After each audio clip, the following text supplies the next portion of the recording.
देश में महज अब 2 चरणों के चुनाव बाकी हैं। हिमाचल में 7वें और आखिरी चरण में चुनाव है। ऐसे में हिमाचल में भी इंडिया गठबंधन सक्रियता से भाजपा पर हमला बोल रहा है। बुधवार को इंडिया गठबंधन ने संयुक्त प्रेस वार्ता में भाजपा और एनडीए पर निशाना साधा। इस दौरान इंडिया गठबंधन के नेताओं ने भाजपा और एनडीए पर देश में सांप्रदायिक ध्रुवीकरण करने और जनता के किए वादों को पूरा न करने का आरोप लगाया। इस दौरान इंडिया गठबंधन के नेताओं ने कहा कि 5 चरणों के चुनाव बीत जाने के बाद देश में इंडिया अलायंस के पक्ष में माहौल बन गया है। मतदाता प्रदेश में सरकारों को अस्थिर करने वाली भाजपा को जवाब दे रहे हैं। देश में परिवर्तन का माहौल बन चुका है। प्रदेश सरकार में शिक्षा मंत्री रोहित ठाकुर ने कहा कि संविधान और धर्मनिरपेक्षता में भरोसा रखने वाले प्रगतिशील दल भाजपा के खिलाफ लामबंद हुए हैं। रोहित ठाकुर ने कहा कि अब तक हुए चुनावी चरणों में इंडिया गठबंधन को निर्णायक बढ़त हासिल हुई है। उन्होंने कहा कि केंद्र की भाजपा सरकार ने किसानों की आय दुगनी करने का वादा किया, लेकिन पूरा नहीं हुआ। इसके अलावा केंद्र ने MIS के तहत 1500 करोड़ के बजट का प्रावधान को समाप्त करने के बागवानों पर कुठाराघात किए। उन्होंने कहा कि हिमाचल के परिप्रेक्ष्य में देखें तो वर्तमान सुख सरकार ने प्रदेश में विकट वित्तीय स्थिति के बावजूद बेहतरीन काम किया है।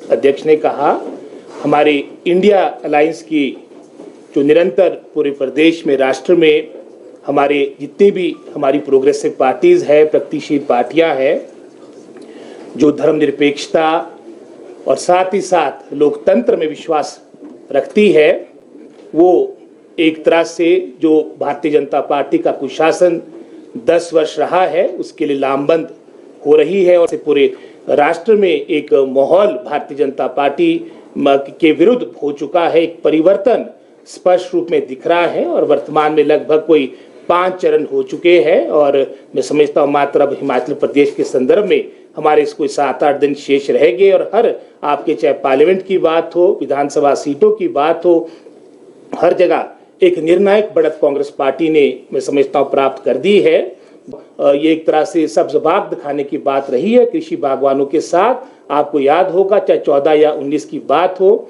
इन्होंने कहा था कि किसानों और बागवानों की आय दुगनी करेंगे, लेकिन इसके विपरीत जो मार्केट इंटरवेंशन स्कीम के माध्यम से 1500 करोड़ के आसपास का प्रावधान प्रतिवर्ष मात्र हिमाचल प्रदेश नहीं पूरे भारतवर्ष के लिए किसानों के लिए MIS के तहत होता था भिन्न भिन्न सरकारों के समय में, वो भी आपकी वर्तमान की एनडीए सरकार ने पिछली वर्ष से उसको खत्म कर दिया है। 1500 करोड़ से मात्र 1 लाख में एक टोकन बजट के रूप में रख दिया है। एक बहुत बड़ा कुठाराघात किसान और बागवानों के साथ है। जहां मैं अपनी सरकार की बात कर रहा था, फफूंदनाशक, कीटनाशक यानी इंसेक्टिसाइड, फंगिसाइड जो कांग्रेस सरकार के कार्यकाल के दौरान आपको अनुदान पे जो सब्सिडी पे हमारे लघु और सीमांत किसान को दवाइयां मिला करती थी, वो जयराम सरकार के कार्यकाल के दौरान उसको रोका गया था। उसको हमने पुनः प्रारंभ किया है। वजन के आधार पे हमारे सेब का, हमारे उत्पाद की बिक्री हो, ये भी ऐतिहासिक फैसला हमारी सरकार कांग्रेस सरकार ने लिया है। यूनिवर्सल कार्टन, ये भी लंबे समय से किसानों की मांग रही थी। इस पर भी मैं समझता हूं अपनी सहमति दर्शा के हमारी सरकार ने ये स्पष्ट रूप में दर्शाया कि हम किसान और बागवानों के साथ है। जगह जगह CA स्टोर खुले, ये भी सरकार की योजना जो आने वाले समय में आपको धरातल पे सारी बातें दिखेगी। और अभी भी वर्तमान में लगभग कोई 44 देशों से मैं समझता हूँ यहाँ पर आपका रिकॉर्ड तोड़ इंपोर्टेड सेब आ रहा है, जिसके कारण बड़ा प्रतिकूल असर हमारे किसानों और बागवानों पर पड़ा। और विशेषकर जिन्होंने अपना सेब कोल्ड स्टोर किया था उनको बहुत नुकसान हुआ है। ये भी एक बहुत मैं समझता हूँ महत्वपूर्ण विषय है जो हमारे क्षेत्र से जुड़ता है। चाहे OPS की बात हो, गंभीर वित्तीय स्थिति थी, उसके बावजूद भी आपने OPS प्रदेश के कर्मचारियों को 1,36,000 जिनकी संख्या बनती उनको देना एक ऐतिहासिक फैसला था। और इन्होंने इसके विपरीत जैसे राजस्थान में इनकी सरकार आई, इनका पहला कार्य था कि OPS को बंद करे। इस दौरान CPIM नेता और पूर्व विधायक राकेश सिंघा ने कहा कि जनसंघ के जमाने में भाजपा ने स्टेटहुड का विरोध किया था और आज भी भाजपा विरोध कर रही है। उन्होंने कहा कि केंद्र सरकार ने हिमाचल के स्रोतों पर ग्रहण लगाने का काम किया है। सिंघा ने कहा कि 5वें चरण में मतदान के बाद प्रदेश में परिवर्तन की हवा बन गई है। क्या का गठबंधन देश के पैमाने पर और हिमाचल प्रदेश के पैमाने पर देश के संविधान को बचाने के लिए और हिमाचल प्रदेश में हिमाचल प्रदेश के अस्तित्व को बचाने के लिए यह गठित किया गया है। मैं सिर्फ 5 बातें आपसे शेयर करना चाहता हूं। पहली बात कि हिमाचलता ये और बीजेपी ये कॉम्पैटिबल नहीं है। जो नेचुरल फॉर्म है इसकी कॉम्पैटिबिलिटी नहीं है। जब से हिमाचल प्रदेश का गठन हुआ है, जनसंघ और बाद में भारतीय जनता पार्टी स्टेटहुड के समय से इसका दृष्टिकोण यह था कि उसको हिमाचल प्रदेश को ठोड मारना चाहिए। और उस समय से लेकर अभी तक अगर हम इतिहास को ट्रेस करें तो बीजेपी और हिमाचल प्रदेश की कॉम्पैटिबिलिटी नहीं है और इसीलिए इसको जनता ने इस चुनाव में नकार दिया है। They are going to lose all 4 Lok Sabha seats and the 6 assembly seats in Himachal Pradesh. कि 5th फेज के वोटिंग के बाद बहुत परिवर्तन आने वाला है और कहां आ रहा है उसको भी आप समझो और हिमाचल के घटनाक्रम से आप जोड़ो। जहां जहां मोदी साहब ने प्रयत्न किया और शाह साहब ने प्रयत्न किया सरकारों को बेदखल करने के लिए, जो बेसिक डेमोक्रेसी हमारी है, इलेक्टेड जो पार्लियामेंट्स हैं, असेंबलीज हैं, जब आप उनको डिस्टेबलाइज करने की कोशिश करेंगे उसका एक बड़ा रिएक्शन, ये महाराष्ट्र के अंदर रिएक्शन आ रहा है और उनकी स्ट्रेंथ आप नोट कर दें। मैं लिख के देने के लिए तैयार हूं, एफर्ट देने के लिए तैयार हूं। उनकी स्ट्रेंथ 20 से नीचे आने वाली है। जॉइंट अलायंस है, ये फील करता है this is an exceptional election after independence. कैसा इलेक्शन है? ऐसा इलेक्शन है कि जिसमें इस संविधान को बचाना बहुत अनिवार्य हो गया है।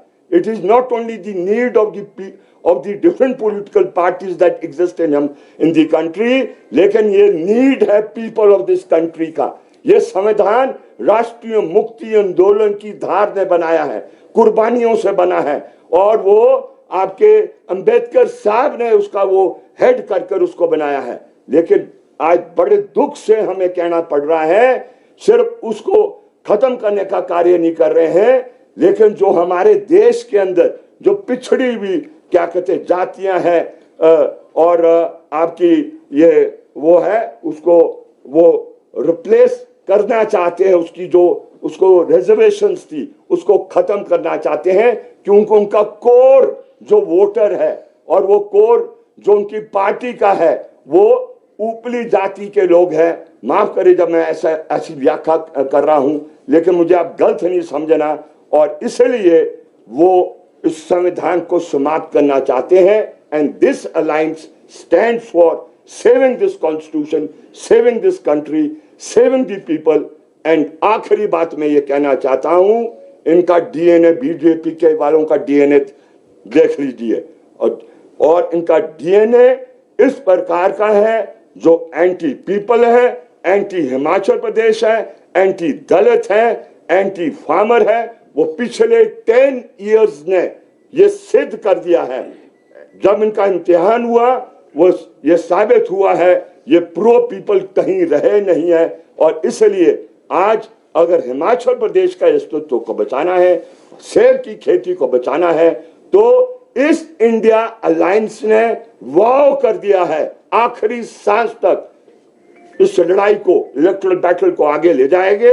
And on all 4 seats we are going to defeat them, including the 6 वो असेंबली कॉन्स्टिट्यूंसीज। ये राइटिंग ऑन द वॉल बहुत क्लियर है। इतनी ही बात। वहीं इस मौके पर अखिल भारतीय कांग्रेस कमेटी के प्रवक्ता कुलदीप राठौर ने केंद्र की भाजपा सरकार पर जनता से वादा खिलाफी का आरोप लगाया। उन्होंने कहा कि पिछले चुनाव में बहुत हुई महंगाई की मार का नारा बीजेपी ने दिया, लेकिन देश में महंगाई बढ़ती चली गई। उन्होंने कहा कि पीएम मोदी ने 2 करोड़ रोजगार प्रतिवर्ष देने का वादा किया, जिसके मुताबिक 20 करोड़ रोजगार बनते थे, लेकिन देश में बेरोजगारी बढ़ती जा रही है। रोजगारी की बात थी, प्रधानमंत्री जी ने 2 करोड़ युवाओं को हर साल रोजगार देने की बात कही थी। आज तो 10 साल हो गए, कायदे से 20 करोड़ रोजगार बनते हैं, लेकिन लाखों युवाओं की छटनी हो गई, कहीं रोजगार मिले नहीं। पिछली बार नारा था बहुत हो गई महंगाई की मार, अब की बार मोदी सरकार। आप देख रहे हैं कि लगातार महंगाई बढ़ रही है। खाने पीने की वस्तुएं आम लोगों की पहुंच से बाहर हो रही है। चुनाव नहीं हो रहे, महंगाई का मुद्दा कहीं नहीं, बेरोजगारी का मुद्दा कहीं नहीं, करप्शन चरम सीमा पे।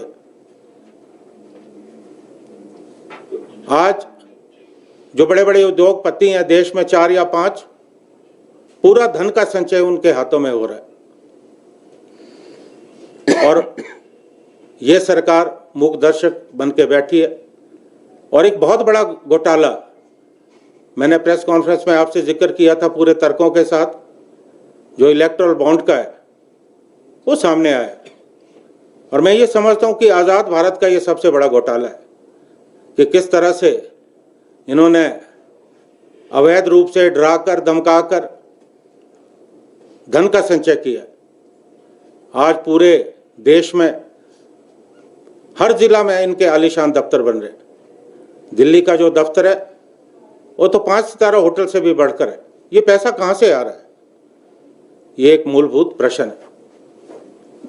आम जनता परेशान है और आज भी बार बार जिक्र होता है कि मोदी साहब की गारंटियां, कौन सी गारंटी इन्होंने पूरी की है।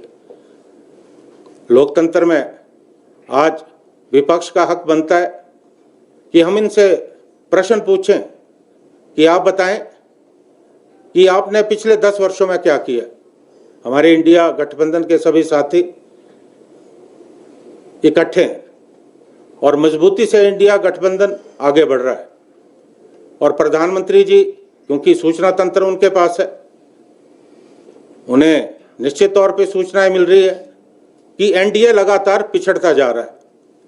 इसलिए वो ऐसी भाषा का उपयोग कर रहे हैं जो प्रधानमंत्री जैसे बड़े पद पर जो व्यक्ति सुशोभित हो, शोभा नहीं देता। आज सांप्रदायिक ध्रुवीकरण का प्रयास किया जा रहा है, भाई को भाई से लड़ाने का प्रयास किया जा रहा है। राम मंदिर को लेकर किस तरह की भावनाएं वो व्यक्त कर रहे हैं, हमें हैरानी है। वो कह रहे हैं कि अगर कांग्रेस या इंडिया गठबंधन सत्ता में आता है तो सारा धन जो है वो अल्पसंख्यक मुसलमानों में बांट दिया जाएगा। उनका जो बयान है 2 दिन पूर्व, बहुत मुझे हैरानी हुई, सभी लोगों को हैरानी हुई कि अगर इंडिया गठबंधन सत्ता में आता है तो राम मंदिर पे बुलडोजर चला देंगे। इस तरह की बातें करना इस बात को इंगित करता है कि प्रधानमंत्री और गृह मंत्री बौखलाए।